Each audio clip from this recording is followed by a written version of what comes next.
Bismillahirrahmanirrahim. Assalamualaikum warahmatullahi wabarakatuh. Selamat pagi kepada Ibu Dr. Sulistiana MPD. Pertama-tama marilah kita panjatkan puji syukur kepada Allah Subhanahu wa taala karena telah memberikan rahmat keselamatan dan kesehatan sehingga kita dapat berkumpul di ruang Zoom pada hari ini. Adapun topik yang kita akan bahas yaitu tentang manajemen kurikulum dan pembelajaran dari kelompok 3. Sebelumnya perkenalkan, nama saya Rabiah yang akan bertugas sebagai moderator pada hari ini dan yang akan membimbing jalannya diskusi. Adapun anggota dari kelompok 3 yaitu Rabiah, Arina Manasikana, dan Ninayah Lisadah. Baiklah, langsung saja kita mau mulai. Materi pertama akan dijelaskan oleh Arina Manasikana. Kepada Arina, dipersilahkan. Terima kasih kepada moderator. Sini saya akan menjelaskan materi yang pertama. Konsep dasar manajemen kurikulum. Next.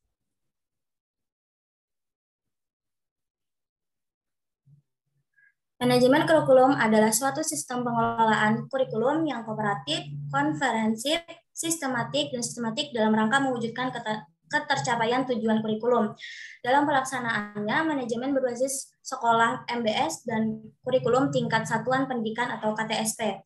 Oleh karena itu, otonomi yang diberikan pada lembaga pendidikan dalam mengelola kurikulum secara mandiri dengan memprioritaskan kebutuhan dan ketercapaian sasaran dalam visi dan misi lembaga pendidikan tidak mengabaikan kebijaksanaan nasional yang telah ditetapkan. Next. Selanjutnya ada tujuan manajemen kurikulum. Tujuan manajemen kurikulum. Tujuan manajemen kurikulum pada hakikatnya adalah tujuan dari setiap program pendidikan yang akan diberikan kepada anak didik. Tujuan kurikulum merupakan salah satu komponen yang harus diperhatikan dalam mengembangkan kurikulum. Karena dari tujuan inilah kurikulum yang telah disusun pada suatu lembaga dapat dicapai sebagaimana yang diinginkan oleh suatu lembaga pendidikan yang mencetak kelulusannya. Next. Selanjutnya ada ruang lingkup, prinsip, dan manajemen kurikulum.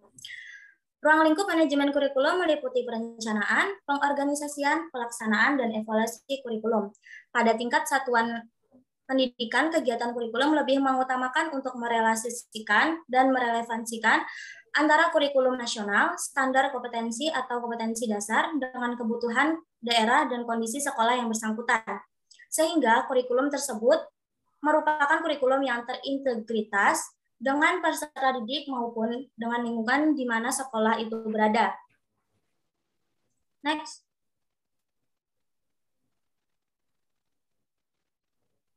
Oke.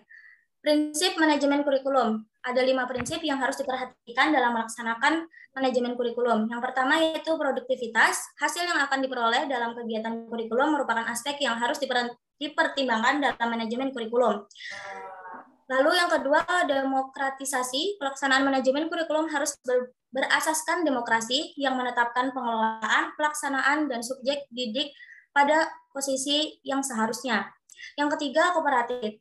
Untuk memperoleh hasil yang diharapkan dalam kegiatan manajemen kurikulum, perlu adanya kerjasama yang positif dari berbagai pihak yang terlibat. Yang keempat, efektivitas dan efisiensi. Rangkaian kegiatan manajemen kurikulum harus mempertimbangkan efektivitas dan efisiensi untuk mencapai tujuan kurikulum. Dan yang terakhir, yang kelima, mengarahkan visi, misi, dan tujuan untuk ditetapkan dalam kurikulum. Proses manajemen kurikulum harus dapat memperkuat dan mengarahkan visi, misi, dan tujuan kurikulum. Dari Rusman tahun 2009. Next. Oke, fungsi manajemen kurikulum. Ada beberapa fungsi dari manajemen kurikulum. Yang pertama yaitu meningkatkan efisiensi pemanfaatan sumber daya kurikulum. Yang kedua, meningkatkan keadilan atau quality dan kesempatan pada siswa untuk mencapai hasil yang maksimal. Yang ketiga, meningkatkan relevansi dan efektivitas pembelajaran sesuai dengan kebutuhan peserta didik maupun lingkungan. Yang keempat, meningkatkan efektivitas kinerja guru maupun aktivitas siswa dalam mencapai tujuan pembelajaran pengelolaan kurikulum yang profesional, efektivitas, dan terpadu. Yang kelima, meningkatkan efisiensi dan efektivitas proses belajar mengajar. Proses pembelajaran selalu dipantau dalam rangka melihat konsistensi antara desain yang telah direncanakan dengan pelaksanaan pembelajaran. Dan yang terakhir, meningkatkan partisipasi masyarakat untuk membantu pengembangan kurikulum. Sekian dari saya kembalikan kepada moderator. Ya, terima kasih kepada Arina Maneskana telah memaparkan materi. Materi selanjutnya yaitu pengorganisasian kurikulum akan dijelaskan oleh saya sendiri, yaitu atas nama Rabiah.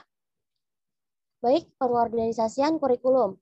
Perkembangan organisasi kurikulum adalah pola dan susunan komponen-komponen kurikulum yang diorganisasi menjadi mata pembelajaran, program, lesson, topik, unit yang tujuannya untuk mempermudah siswa memahami apa yang diajarkan sehingga menguasai kompetensi yang telah ditetapkan. Next.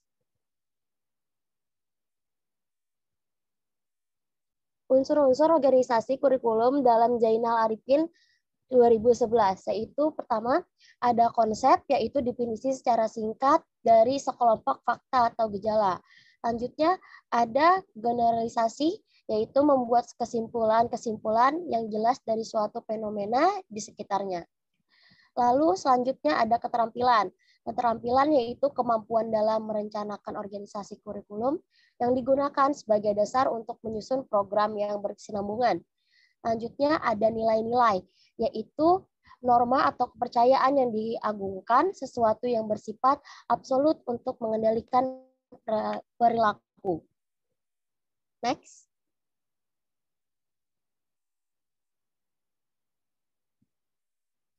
Selanjutnya ada faktor-faktor organisasi kurikulum. Yang pertama itu ada ruang lingkup skop, yaitu setiap organisasi mempunyai ruang lingkup yang berbeda sehingga pengalaman belajar pun juga berbeda. Yaitu kurikulum ini tidak dapat dipisahkan dari kebutuhan peserta didik, kebutuhan keluarga, masyarakat, bangsa, dan bernegara. Ruang lingkup bahan pembelajaran juga harus dengan visi, misi, dan tujuan pendidikan nasional, standar kompetensi lulusan, dan standar kompetensi mata pembelajaran yang telah ditetapkan.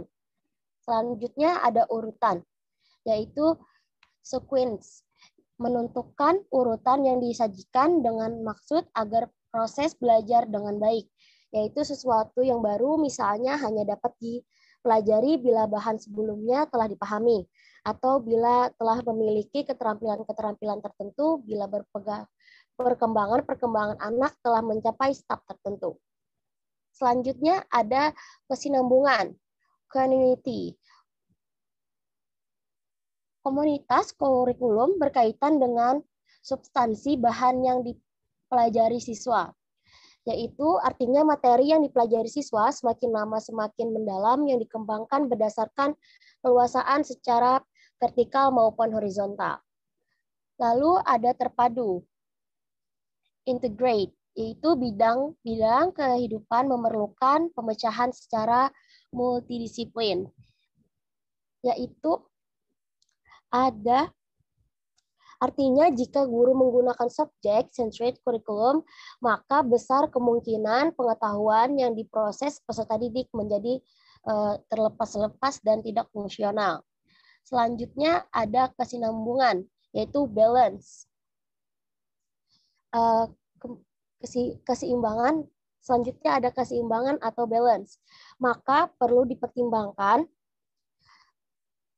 betapa pentingnya perlunya masing-masing mata pelajaran, suatu hal yang tidak mudah karena sukar menentukan kriteria. Lalu selanjutnya ada waktu, time, distribusi waktu didasarkan atas tradisi pengalaman atau pertimbangan pengembangan kurikulum. Maka karena itu distribusi waktu kebanyakan didasarkan atas tradisi pengalaman atau pertimbangan para pengembang kurikulum. Sering juga terjadi tawar-menawar digunakan betapa pentingnya nilai dan tujuan mata pembelajaran. Next. Baik, selanjutnya ada prosedur mereorganisasi kurikulum, yaitu beberapa cara mengorganisasi kurikulum dalam Zainal Arifin 2011, yaitu sebagai berikut. Pertama, itu ada reorganisasi melalui mata pembelajaran, reorganisasi dengan cara tambal sulam, reorganisasi melalui analisis kegiatan, reorganisasi melalui fungsi sosial, reorganisasi melalui survei pendapat, reorganisasi melalui studi kesalahan, reorganisasi melalui analisis masalah remaja, Rose Moine dan kawan-kawan.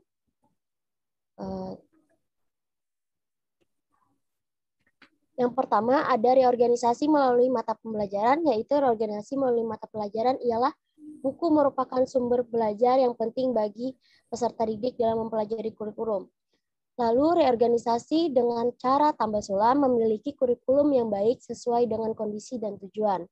Selanjutnya ada reorganisasi melalui analisis kegiatan dengan menganalisis kegiatan yang ada dalam kehidupan masyarakat siswa bertujuan untuk materi pembelajaran dapat diarahkan pada kehidupan masyarakat. Reorganisasi melalui fungsi kehidupan, yaitu bagaimana siswa nanti hidupnya bersosial dan individu berkelompok dan masyarakat. Reorganisasi melalui survei pendapat, yaitu seperti peserta didik, orang tua, guru, pengawas, kepala sekolah, tokoh masyarakat, dan mitra sekolah. Selanjutnya ada reorganisasi melalui studi kesalahan. Pada tahap ini analisis studi kesalahan terhadap proses belajar dan hasilnya. Selanjutnya yang terakhir itu reorganisasi melalui analisis masalah remaja, Rose Moine dan kawan-kawan, yaitu menganalisis 330 masalah kebutuhan remaja, yaitu perkembangan jasmani dan kesehatan, biaya hidup dan pekerjaan, kegiatan sosial dan rekreasi, berkeluarga, dan lain-lain. Itu saja yang dapat saya paparkan. Materi selanjutnya akan dijelaskan oleh Inayah Lisa Adah. Kepada Inayah Lisa Adah dipersilahkan.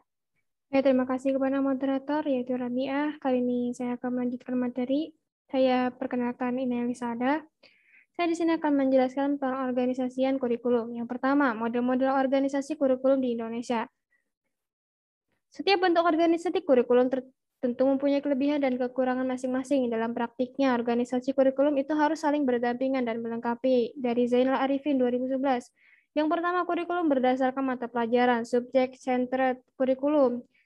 Kurikulum ini bertujuan agar generasi muda mengenal hasil kebudayaan dan pengetahuan umat manusia yang telah dikumpulkan sejak berabad-abad, agar mereka tak perlu mencari. Yang kedua, correlated kurikulum, mata pelajaran gabungan. Pelajaran kurikulum ini, mata pelajaran tidak disajikan secara terpisah-pisah. Yang ketiga, broad field kurikulum, yaitu cakupan luas. Hilda Tabah dalam Zainal Arifin 2011 menegaskan agar tercapai gabungan yang nyata, maka perlu adanya integrating traits dan focusing centers berupa tujuan prinsip-prinsip umum, teori atau masalah masyarakat dan kehidupan yang dapat mewujudkan gabungan itu secara wajar. Yang keempat, integrated curriculum, yaitu kurikulum terpadu. Kurikulum terpadu adalah kurikulum yang menyajikan bahan pembelajaran secara unit dan keseluruhan tanpa mengadakan batas-batas satu pelajaran dengan yang lainnya. Sukiman 2013. Yang kelima, kurikulum inti, yaitu core kurikulum.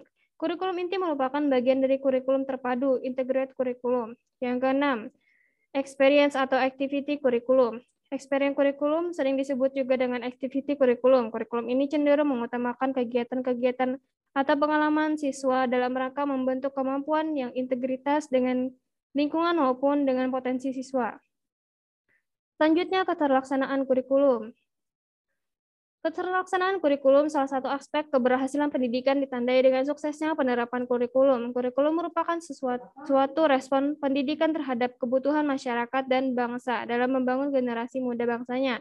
Secara pedagogis, kurikulum adalah rancangan pendidikan yang memberi kesempatan untuk peserta didik mengembangkan potensi dirinya dalam suatu suasana belajar yang menyenangkan dan sesuai dengan kemampuan dirinya untuk memiliki kualitas yang diinginkan masyarakat dan bangsanya. Yang D, pengembangan kurikulum. Pengembangan kurikulum, kegiatan pengembangan kurikulum mencakup penyusunan kurikulum itu sendiri, pelaksanaan di sekolah-sekolah yang disertai dengan penilaian yang intensif, dan penyempurnaan yang dilakukan oleh terhadap komponen-komponen tertentu dari kurikulum tersebut atas dasar hasil penilaian. Yang terakhir, langkah-langkah pengembangan kurikulum. Yang pertama, yaitu perumusan tujuan. Tujuan dirumuskan berdasarkan analisis terhadap berbagai kebutuhan, tuntutan, dan harapan. Yang kedua, menentukan isi. Isi kurikulum merupakan pengalaman belajar yang direncanakan akan diperoleh siswa selama mengikuti pendidikan. Yang ketiga, organisasi dan proses belajar mengajar. Kontinuitas kurikulum berkaitan dengan substansi bahan yang dipelajari mahasiswa. Yang keempat, evaluasi kurikulum. Bidang-bidang kehidupan memerlukan pemecahan secara multidisiplin. Terima kasih, saya kembalikan ke moderator. Baik, terima kasih kepada Inaya Lisada telah memaparkan materi terakhir kita, yaitu demikian tadi di presentasi. Baik, sebelum saya mengakhiri presentasi kali ini, saya akan membacakan kesimpulan, yaitu manajemen kurikulum adalah sistem pengelolaan kurikulum yang kooperatif, komprehensif, sistemik, dan sistematik dalam rangka mewujudkan ketercapaian tujuan. Tujuan kurikulum merupakan salah satu komponen yang harus diperhatikan dalam pengembangan kurikulum, karena tujuan inilah kurikulum telah disusun pada suatu lembaga dapat dicapai sebagaimana yang diinginkan oleh suatu lembaga pendidikan. Ruang lingkup manajemen yaitu perencanaan, perorganisasian, pelaksanaan, dan evaluasi kurikulum. Pada tingkat suatu pendidikan, kegiatan kurikulum lebih mengutamakan untuk merealisasikan dan merelevansi. Selanjutnya, organisasi kurikulum adalah susunan komponen kurikulum seperti konten kurikulum, kegiatan, dan pengalaman belajar.